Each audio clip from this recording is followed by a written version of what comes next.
Hello, on today's show, we're going to talk about driving and flying to Disney World and what will make the best sense for you and your family based on that price.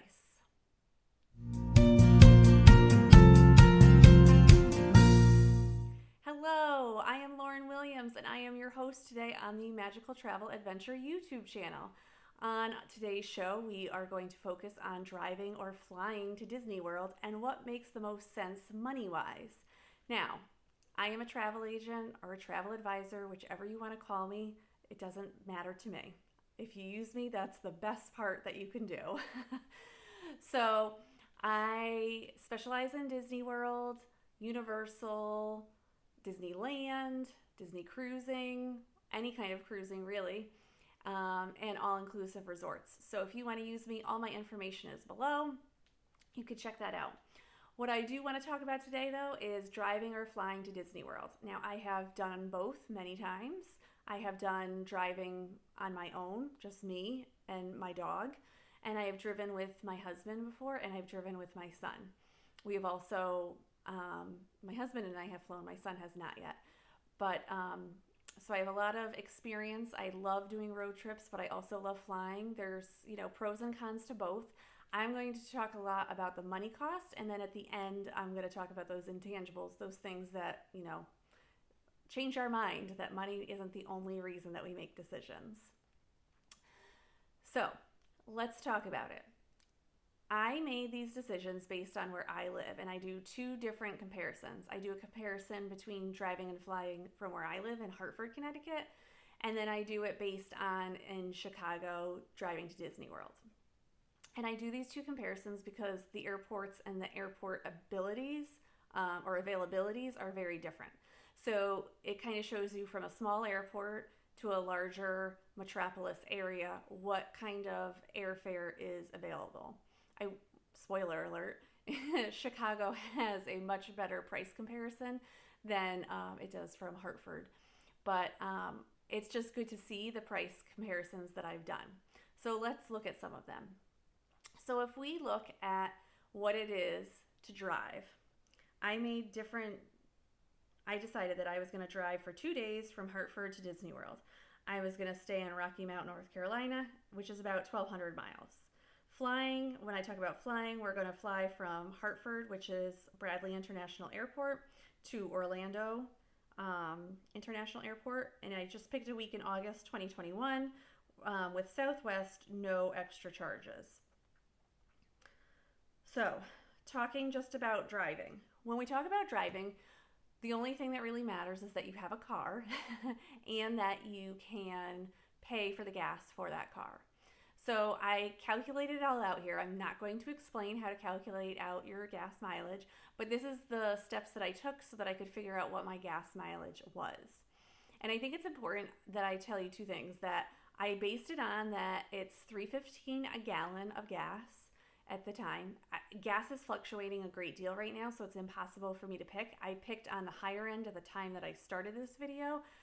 By the time it airs or whenever you see this, it could be up to $4 or $5. So the change in price is obviously going to be based on that also. I also said that you got 30 miles per gallon on the highway. If you have a gigantic car or something, or maybe you have like a Prius or something like that, you might get way better gas mileage than that. So this is just based on the most common information that I could find about gas prices and miles per gallon that you could get. So the total cost price here is $127.26. That is for one way to get to all the places that we were going. I also talk about the hotel stay. So we go to the Holiday Inn, and for a family of four, it's $150 a night, and that included all the taxes and everything like that. The food price was a little challenging. I kind of took a poll for a bunch of people to answer about how much they thought they would spend per day for a family of four in a road trip, and I looked it up online and tried to research it. I got prices everywhere from $10 to like $400 a day. I just picked $80 a day because I was trying to calculate if you brought snacks, If you stopped, twice to eat like a big meal, not a big meal, but like a fast food meal, then this is what you could get. I know in my family, sometimes we get Subway or something equivalent to Subway, and then we have half of it for lunch, half of it for dinner, and that's what we do for the day. A lot of people say they don't eat as much in a road trip, or some people say they eat more in a road trip. So it kind of depends. I just picked a number out there, $80 a day. So there you go, $80 per day. So for the 2 days, it's $160. If we look then at the totals for all those, if I look at gas, hotel, food, I get $437. That's one way. So both ways is $874.52. So that's a pretty basic cost. It's not cheap. I will say that. It's not cheap going back and forth. And, you're putting that wear and tear on your tires. You might have to get your car serviced before or after. Things might happen along the road. Your car might have an issue, so you might have to get it serviced then. So those are all things that we can't control. So you just have to know them ahead of time, things that can happen. So now let's look at the flying. If we look at the flying going from Southwest, from Bradley International to Orlando International, it's a round trip ticket for a direct flight, one person, just over $400. So for a family of four, it's just over $1,600. I say that it's just over $1,600, but if you are a Southwest person, you might have deals, you might have points, you might have a free companion pass, all these types of things that you might have with Southwest. So this is just a general thing, no added costs, no anything like that. And I use Southwest because they don't have any hidden charges in there. You could just buy a basic ticket, still have your 2 pieces of luggage and carry on, and you're all set. Other places it was getting too complicated with, you couldn't even bring a carry-on on, you had to pay for that. So that's why I use Southwest. It was the easiest one to not have so many compounding parts to it. So then if we compare the two prices together, the driving and the flying, you can see that obviously driving is much more economical than flying. So it's almost double the price to fly as it is to drive. So that's something to look at if this is something that you're interested in or something that you want to drive or fly. This is just a way to help you. Now let's look at if we did it from Chicago. So if we do it from Chicago, I didn't do all the math out to show you, but it was pretty similar in cost. It was $887. And again, it was over 2 nights. And again, stopping in a similar, I think it was stopping in Chattanooga. I stopped there. That's where I picked because it was directly in between there and Chicago. So, and then if you look at the flying, again, I was able to get a trip flying through Southwest from Chicago for just over $1,000. So the price comparison there is not as great. It's not like it's $200 maybe that you can save by driving. So you have to decide if that's worth it to you or flying is worth it to you. Those are the 2 areas that I would look at. So now, of course, we have to talk about those intangibles. If you haven't seen my videos before, I always talk about intangibles. And what this means is I try not to base anything on one piece of information. You never want to just decide based on the cost because there's a reason things cost more and a reason things cost less. So you have to decide, can you deal with the thing that costs less or do you need the thing that costs more because it's easier for you? So looking at these intangibles, I talked about it a lot. If you hate driving, then don't decide to go do a road trip. If that is so stressful for you, please don't do it. Just say okay, so I need to spend my money on the flights because I know we need to fly. And end of story. I'm not talking you into doing a road trip. I'm just literally giving you facts on money-wise what you could save or how you could do it. You also have to enjoy the idea of driving. I love driving. I absolutely love road trips. They are one of my favorite things ever. I think that driving and finding new places are great.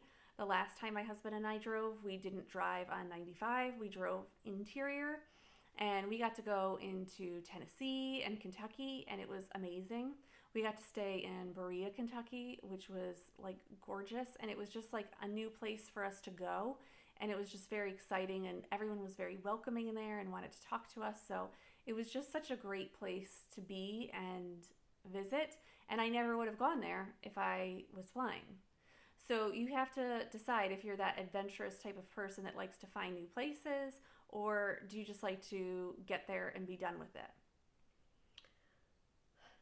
You also have to decide if you're over 1,200 miles. Like if I live in California, is it really going to be worth it for me to drive all the way to Florida? If I live in Washington State, is it worth it for me to drive all the way to Florida? Probably not. I didn't try and do that data because I figured that it was just going to cost more at that point to drive. If I could find something that cheap for Chicago, round trip for a family of four, I figured, you know what? If we were coming from Seattle, it's going to cost way less to fly than it would to drive at that point because you're talking about multiple stops, multiple time zones. There's many factors there. So you have to, if you're going over that 1,200 mile mark, you kind of also have to decide what kind of miles you're going to put on your car. If you lease a car, you've just done your whole lease. If it's 3,000 miles a year or 5,000 miles a year, you've done over half of it in this one trip. So you really have to think about what it is that you want and how you're going to save this money. So other things that you have to think about is, do you have more or less people? I base this on a family of four. If you're a family of 8, flying is going to be very expensive, but driving isn't going to be that much cheaper because you're going to have, well, it is going to be cheaper, but you need a vehicle that all 8 of you can fit in also. You also have to think about what kind of transportation are you going to use at Disney? Are you going to be using the Disney transportation? Are you planning on driving to all the parks? What are you planning to do there? So if you're planning on never using the Disney transportation and you are going to get there and rent a car, you might want to think about, okay, if I fly and rent a car, is that going to save me any more money than driving? And then you have to decide, is this the savings that you want for this vacation? Is it worth it? Do you even have the time? I have the time because I'm a teacher. So I have the summer, I can just drive. It doesn't matter. But a lot of people, you have your 7 days and that's it, or your 5 days. So you have to make it work in that time. So you don't have that time to be driving. If you're going to take 2 days down and 2 days back up, that's 4 days right there. You're only going to get like 3.5 days in Disney then. So you have to decide if that is worth it for you. I would love to hear in the comments if you guys have any information, or if you like road trips, or if you enjoy flying better, or if there's an airline that you think is the best or the best deal. I would love to hear that in the comments.